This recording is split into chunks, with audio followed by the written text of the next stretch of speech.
G'day everyone and welcome back to the channel. So today we've got another solo of the Winter of Woe Nebula, this time with the 6-star rank 2 Icarus.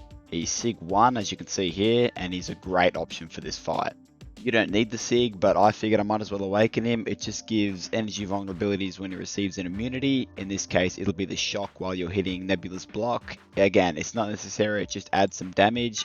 Sig 1's just a little bit of damage. If you do have a natural Sigged up one, that's good. Sig 200 would be crazy, but I wouldn't invest any Sigs. Let's talk about why Icarus is a good option for this fight. So for Nebula, an ideal situation, you want a champion who's shock immune and who has access to a lot of buffs. Thankfully Icarus has both of these things. He's naturally immune to shock, you don't need the awakening or anything, it's just like the first line in his description. He's immune to shock.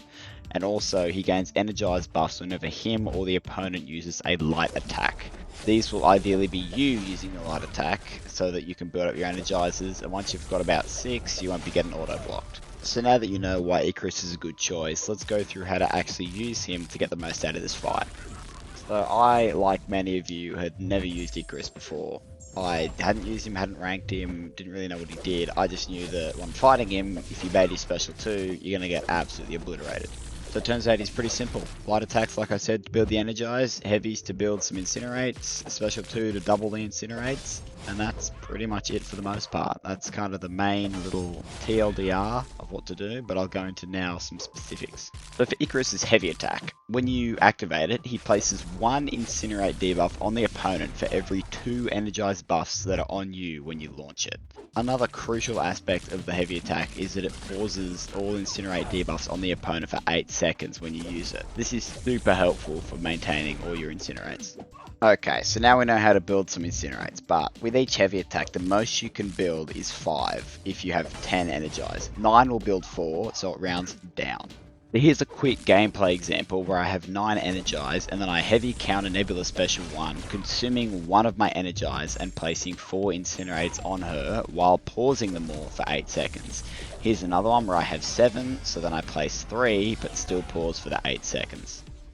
Now let's talk the special 2. So if you want to build incinerates, this is your bread and butter.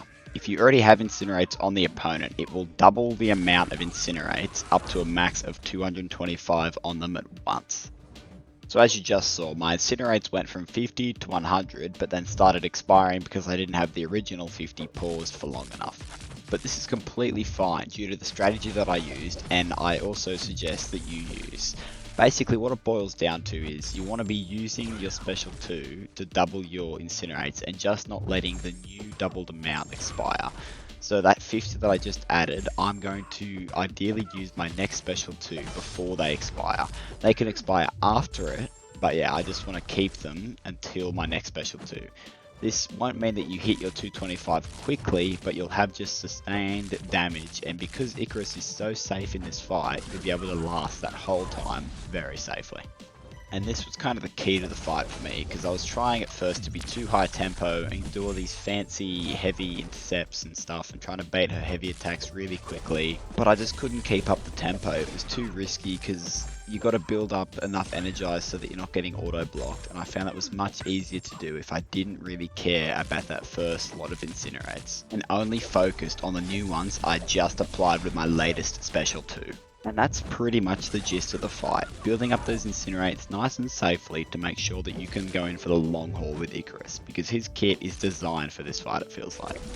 Some other tips for the fight is that you can heavy counter Nebula's special 1 and also her heavy attack quite easily, but you've got to be very mindful of whether you have 6 buffs on you or not, because if you don't have 6 buffs, she can auto block it.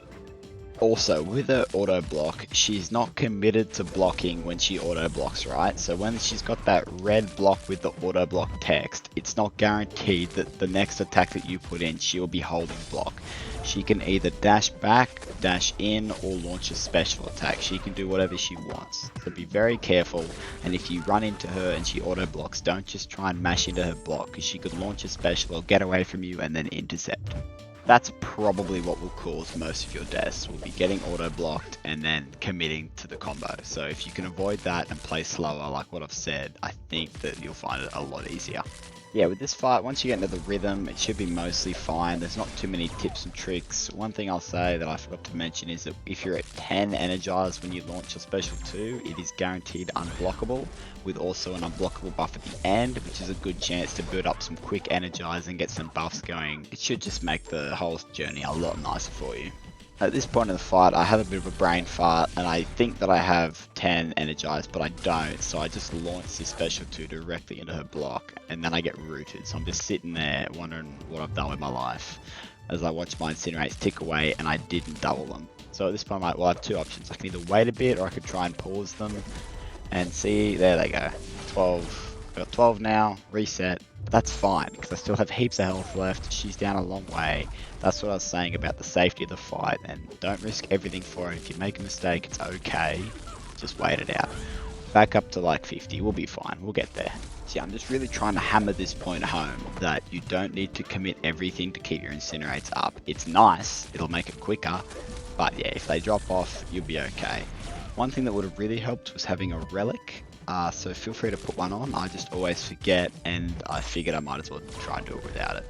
There is no point to not bring it though. It just gives you a free refresh with either a dash back and then quickly tap the relic type intercept, like if you're using a Hercules special, that kind of thing, or just, you know, extend your combo.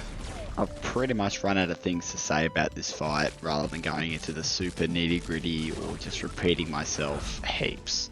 One thing I will say though, before I quickly end, is that it is a good idea if you want to go for a big bomb special 3. It's something that I wanted to do, but ended up just not, because I'd already lost my incinerates once and didn't really want to risk it. But he does gain attack per incinerate on the opponent, so it could be a big nuke to finish the fight.